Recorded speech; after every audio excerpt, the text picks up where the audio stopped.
Linda, 50, clutched her cracked phone on a frigid Toronto sidewalk, blinking back tears after another silent call to grown kids.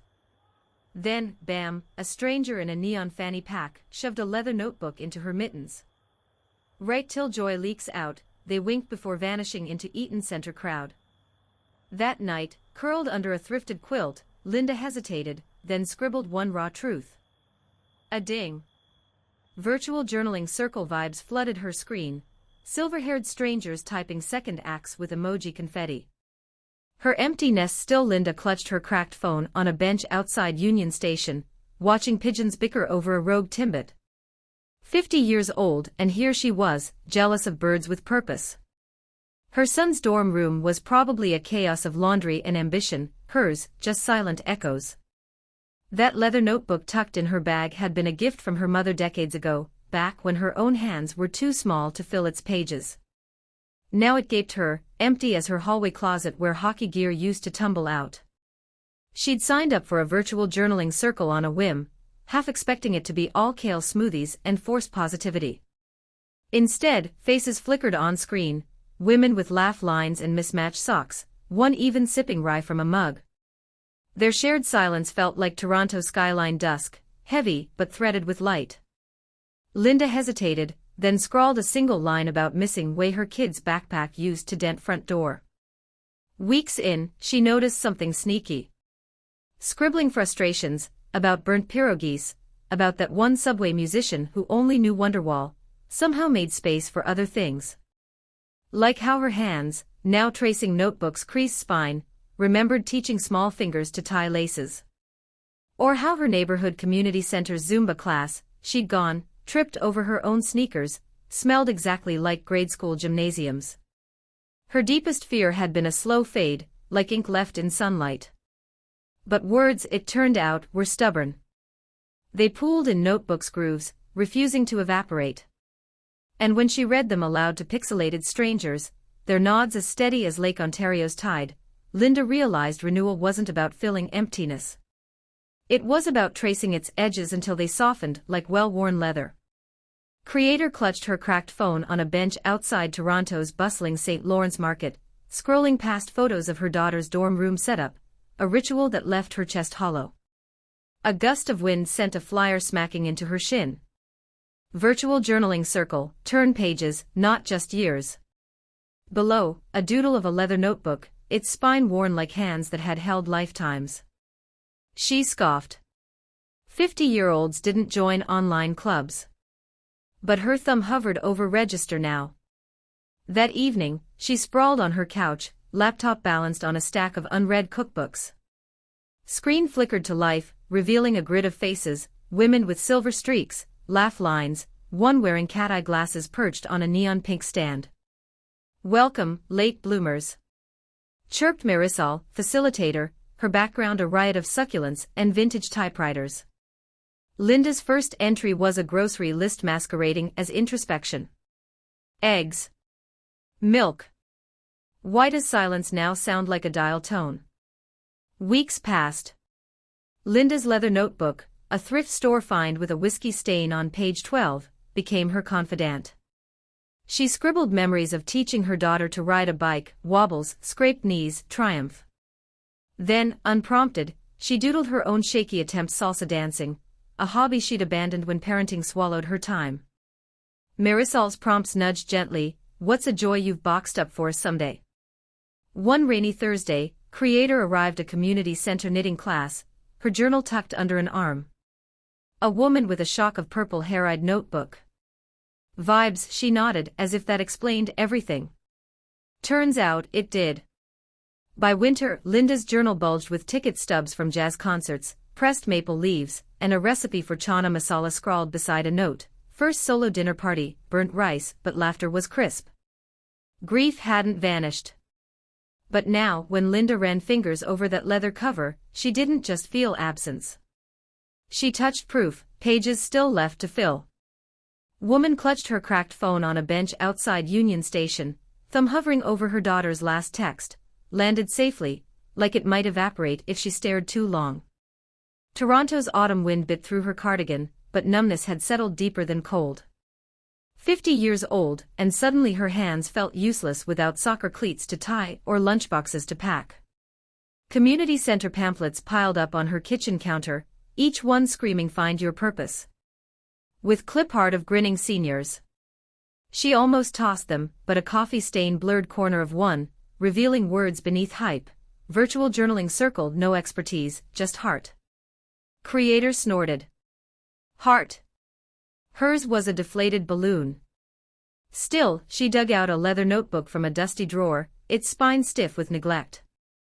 First entry was a grocery list. Second, a rant about neighbor's yappy dog. By third, ink bled through page as she scrawled "Who am I now?" and immediately regretted drama. But something shifted when she joined that pixelated circle of strangers, women with laugh lines and shaky phone cameras, all clutching their own notebooks like life rafts. One shared how she'd written her way through widowhood, another confessed she journaled to survive her grandkids' TikTok dances. Linda's cheeks hurt from laughing. Weeks in, she caught herself scribbling mid-bus ride, chasing a memory of her daughter's first lost tooth. Notebook's leather grew supple from her grip, its edges frayed like her old parenting manuals. Doubt still crept in, is this navel-gazing? But she bulldozed forward, stubborn as that time she'd assembled an IKEA dresser solo. Then came morning she woke to frost etching her window, and realized she'd forgotten to count empty bedrooms. Instead, she reached for notebook, itching to capture how sunlight turned her fire escape into a ladder of gold. Progress wasn't linear. Some days, grief elbowed in, and her entries read like ransom notes. But between grocery lists and existential dread, Linda found a rhythm. She wasn't fixing herself, just mapping cracks. And somehow, that leather-bound mess of words became proof, she wasn't just someone's mom.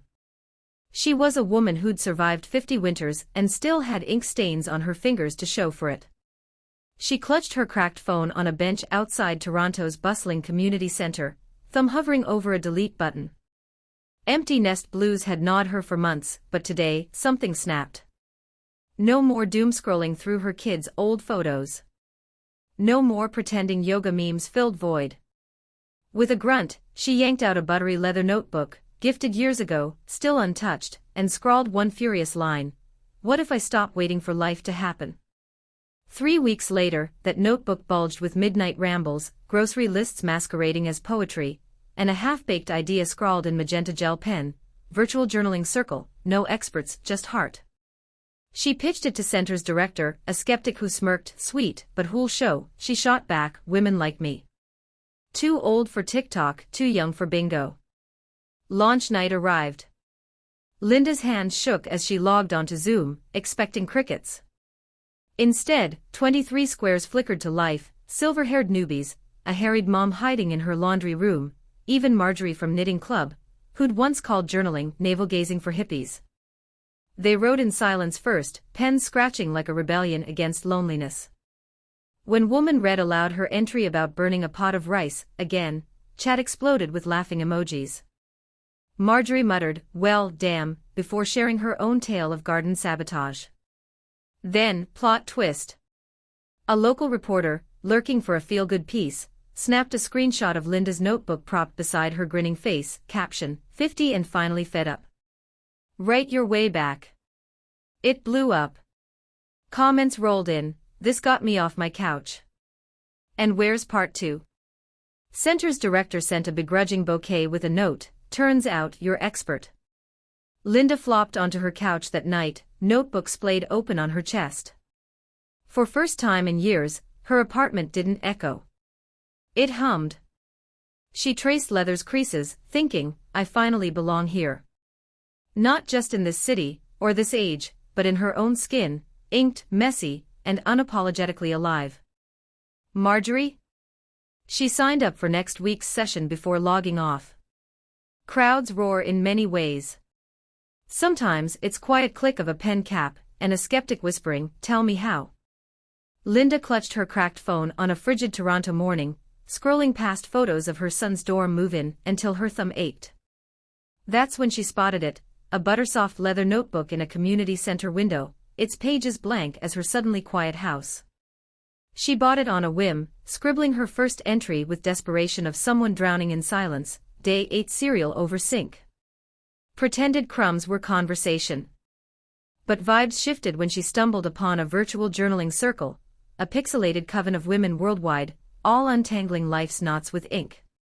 Linda's odd habit of doodling rogue garden gnomes in margins became their inside joke. Week by week, her entries morphed from grief logs to wilder things, plans to revive her abandoned pottery skills, a haiku about subway strangers' shoes, even a sassy manifesto titled "Why My Next Act Involves More Glitter." By spring, she was guiding new members with warmth of a woman who'd turned her ache into art. That leather notebook, now dented and coffee-stained, bore witness as she taught journaling workshops local centers, her laughter bouncing off walls that once echoed with loneliness. Her son's visits became less about filling voids and more about swapping stories, hers as vibrant as his.